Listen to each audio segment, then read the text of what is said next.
네, 안녕하세요. 8월 16일 토요일입니다. 이번 시간에는 추천주 리뷰 겸 차트 분석 시간으로 팔란티어에 대해서 오랜만에 한번 다뤄보겠습니다. 팔란티어 과연 불멸의 주식일까라는 거죠. 그래서 멤버십에서 추천드렸던 이력을 한번 보시면요. 2월 달부터 꾸준히 이제 추천을 드렸고요. 6월 달까지 추천을 드렸었습니다. 제가 이제 유튜브를 처음 시작하고서 멤버십을 만들었던 게 1월 달이니까요. 멤버십을 시작하자마자 거의 추천을 처음으로 시작했던 그런 종목이죠. 그래서 2월 달에 추천 후에 6개월간 수익이 85% 정도 되고요. 현재 190달러를 찍고서 약간의 조정을 받고 있습니다. 그래서 이제 뭐 고점에서 물렸다라고 해봐야 고작 7%다라는 거죠. 그 정도로 이제 안정적인 흐름으로 계속 상승하고 있는 그런 주식입니다. 그래서 현재 시총이 4,200달러다라는 거죠. 그래서 우리나라 돈으로 치면은 600조 원, 600조 원에 가까운 시총이죠. 그래서 지금 현재 뭐 비교할 대상은 아니지만 그래도 삼성전자하고 비교를 해보면 삼성이 지금 420조죠. 그래서 아마 삼성이 9만 원대 후반 최고점일 때랑 아마 지금 팔란티어 시총이 비슷하다라고 볼 수 있습니다. 그래서 또 비교를 안 해볼 수 없는 게 순이익이죠. 그래서 삼전은 1년에 20조 원을 벌고 있죠. 그래서 이제 20조 원을 벌어도 순이익이 떨어졌다고 욕을 먹습니다. 하지만 팔란티어는 1년에 고작 2조를 벌죠. 네. 2조를 벌지만 서프라이즈라고 난리를 칩니다. 그래서 이번 시간에는 세 가지 챕터로 나눠가지고 한번 살펴볼 건데요. 첫 번째는 과매도 구간에서의 대응입니다. 두 번째는 팔란티어가 진짜 고평가된 거품인가? 라는 그 논란에 대해서 제 생각을 얘기를 해보겠습니다. 그리고 세 번째는 팔란티어가 과연 어디까지 올라갈까? 그리고 언제쯤 중기적인 시세가 꺾일까? 이 부분에 대해서 한번 짚어보겠습니다. 그래서 첫 번째는 과매도 구간에서의 대응이다라는 거죠. 그래서 이제 늘 말씀드렸지만은 팔란티어는 음봉 티어다라고 얘기를 했었습니다. 그래서 음봉이 나올 때마다 사서 모으면은 수익이 날 수밖에 없다라는 거죠. 그래서 일봉을 지금 보시면은요, 연속된 음봉이 그렇게 많지가 않습니다. 그래서 타 종목에 비해서 이런 부분에서 굉장히 안정성이 있다라고 볼 수 있어요. 그래서 음봉이 일봉상 5개 연속으로 나오거나 주봉상 3개 연속으로 그 이상으로 나온 적이 없다는 거죠. 이건 다시 말해서 강력한 회복 탄력성을 가지고 있다는 얘기입니다. 그래서 일본 기준으로 음봉이 3개가 나오면은 그 다음 날부터는 90% 이상 상승했다는 거죠. 그래서 일봉이 연속으로 나오는 그 지점이 주요 매수 타점이 될 수 있다는 거죠. 반대로 이제 떨구면은 누군가는 굉장히 기쁜 마음으로 가져간다는 거죠. 하지만 이제 이런 패턴도 영원할 수는 없다라고 생각을 합니다. 하지만 현재로서는 매매 관점에서 이보다 쉬운 문제는 이 세상 어느 주식 시장에도 없다라고 말씀을 드릴 수가 있죠. 첫 번째는 이제 검증된 펀더멘털, 그리고 폭발적인 인기와 수급, 그리고 테슬라를 능가하는 맹목적인 팔슬람들의 존재. 이 세 가지가 이 주가를 떠받치고 있다라고 볼 수가 있습니다. 그래서 그림을 하나 보시겠습니다. 이건 이제 일봉 차트인데요. 우리가 이제 추세선을 그을 때는 보통 이렇게 기준이 되는 점에서 이렇게 눈에 띄는 상승과 하락이 있죠. 이 고점과 저점을 이어서 여기에 어떤 중간선을 그어보는 거죠. 여기서부터 이 고점과 저점의 중간을 관통하는 그 선을 그어보는 거죠. 그러면 이제 보통 대략적인 추세선이 나오게 되는데요. 간단하게 생각해서 이 추세선 위에서는 그냥 팔고요. 추세선 밑에서는 사면 된다는 거죠. 그래서 이제 세상 이보다 더 쉬운 주식이 있을까라는 거죠. 그래서 주식이란 거는 무조건 쉬운 문제를 고르는 게임이다라는 거죠. 그래서 버핏이 얘기했듯이 스트라이크 존의 한가운데 들어오는 공만 잘 고르면 된다는 겁니다. 거기에 해당하는 게 이제 팔란티어라는 거죠. 그래서 여러분들이 이제 다른 종목을 고를 때도 어려운 문제는 굳이 도전하지 말라는 거죠. 그런데도 이제 지금 이렇게 주가가 올라와 있는데도 물려 있는 분들이 있다면은 아마 이런 특징들이 있을 거예요. 일단은 조급하다라는 거예요. 마음이 조급해서 돈을 빨리 벌고 싶다라는 생각이 앞서는 거죠. 그다음에 두 번째는 이제 조심성이 없다는 거예요. 차트에서 계속적으로 규칙적인 패턴을 보여주는데도 이런 거에 대해서 이제 조심을 하지 않는다는 거죠. 세 번째는 이제 욕심이 많다는 거죠. 그래서 이제 고가에서 사도 더 고가에서 누군가에 팔 수 있다라고 단기적으로 생각을 하는 거죠.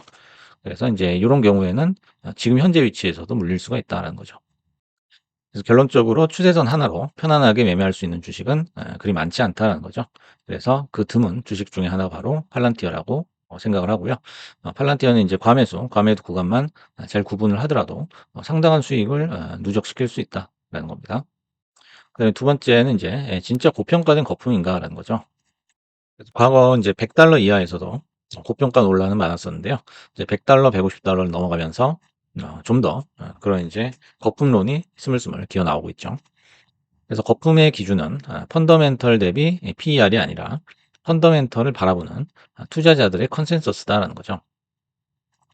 그래서 지금 팔란티어가 시총 $4,200 그리고 25년 기준 예상 순이익이 $15억 입니다. 그래서 이제 퍼가 한 280 정도로 예상이 되고요.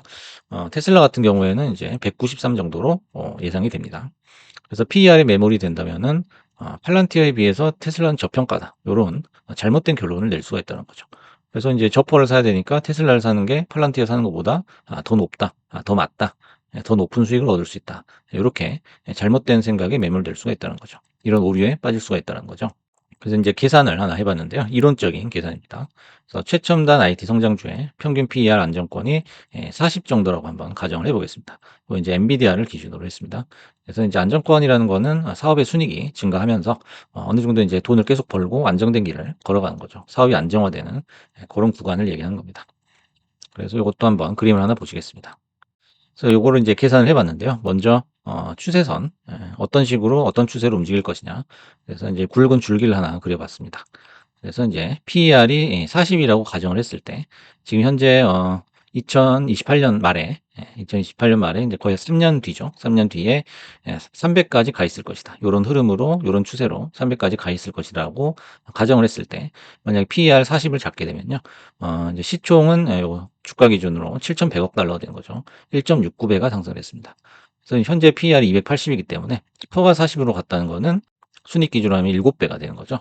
하지만 또 주가가 상승을 했기 때문에 고거까지 감안한다면 결국에는 이제 1.69 배까지 곱해야 되는 거죠. 그래서 7 곱하기 1.69 해 가지고 11.8 배의 순이익이 나와 줘야지만 요 시총 7,100억 달러 여기에 해당하는 어떤 주가를 버틸 수가 있다는 거죠. 그래서 언제까지 280인 채로 뭐 3 년이고 5 년이고 갈 수는 없다는 겁니다. 그래서 제가 봤을 땐 이게 가장 이상적이고 안정된 흐름이 아닌가 요렇게 개인적으로 생각을 하고 있습니다. 그래서 순이익이 지금의 11.8 배는 가야 된다는 건데 10 배를 가야 된다는 거 굉장히 부담스러운 거죠. 그래서 177억 달러 하나로 한 24조 원 정도 되는데 거의 인제 삼성전자 순이익에 맞먹는 그런 인제 수익이 되겠죠. 그래서 2028년에 팔란티어가 현재 삼성전자의 순이익에 근접한 이익을 과연 1년 동안에 연간 낼 수 있을까라는 거죠. 예. 그래서 제가 봤을 때 현실적으로는 매우 어려운 거죠. 사실 지금의 2 배를 가는 거 3년 동안에 지금의 2 배를 찍는 것도 사실은 굉장히 좀 무리한 그런 계획이라고 볼 수 있거든요. 그래서 인제 요런 계산은 사실상 거의 불가능하다라고 보는 거죠.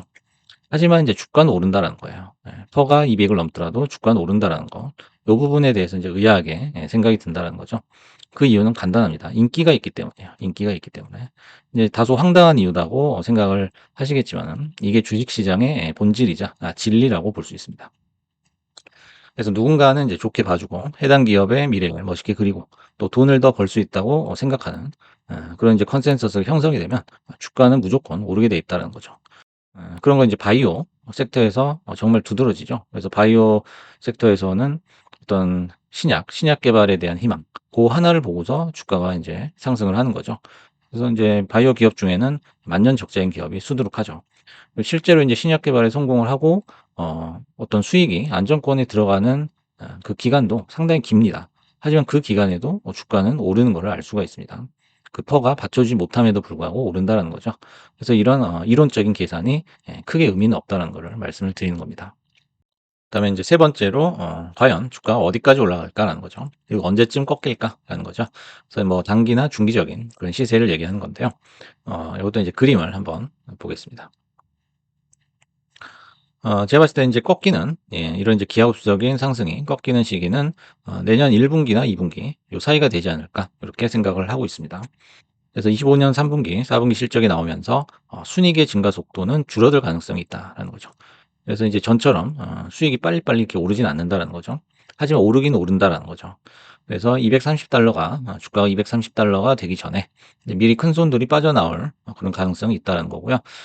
그 이후로 한 6 개월에서 1 년간은 어느 정도의 침체기를 겪을 것이다라는 겁니다. 그래서 이렇게 기하급수적인 상승만 보다가 요렇게 꺾여 가지고 횡보를 하거나 약간 하락을 한다라고 하면은 '이게 팔란티어가 맞나?' 싶을 정도의 어떤 낯섦을 느낄 것이다라는 거죠. 그래서 지지부진한 흐름을 보이게 될 것으로 예상을 하고요. 이후에도 인제 실적은 계속적으로 오를 거예요. 네. 꾸역꾸역 따라붙으면서 이제 주가는 어느 정도 안정화가 되겠죠. 그래서 아마 $200 초반선에서 상당 기간 머물러 있을 가능성이 있습니다. 그래서 주가가 안정화되고 인제 이때부터는 새로운 기술적 모멘텀으로 다시 또 가파른 상승이 나올 가능성이 높다라는 거죠. 그래서 그 시기는 아마 27년 말에서 28년 초가 될 가능성이 높다고 저는 개인적으로 생각을 하고 있습니다.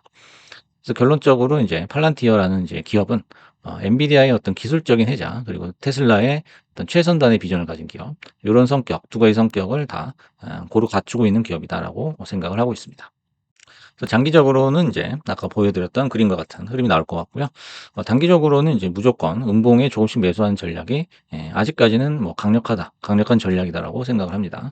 그래서 당분간 지금 이렇게 보시면은 당분간 140 밑으로는 내려갈 일이 없다라고 생각을 해요. 지금 현재 추세로서는. 그래서 이제 150 언저리까지 만약에 조정을 받을 수 있다면은 비중을 상당히 많이 태워도 괜찮을 것 같다라는 생각을 하고 있습니다. 그래서 오늘은 팔란티어에 대한 어떤 차트 분석 그리고 앞으로의 전망에 대해서 제 개인적인 생각을 얘기를 해 봤습니다. 감사합니다.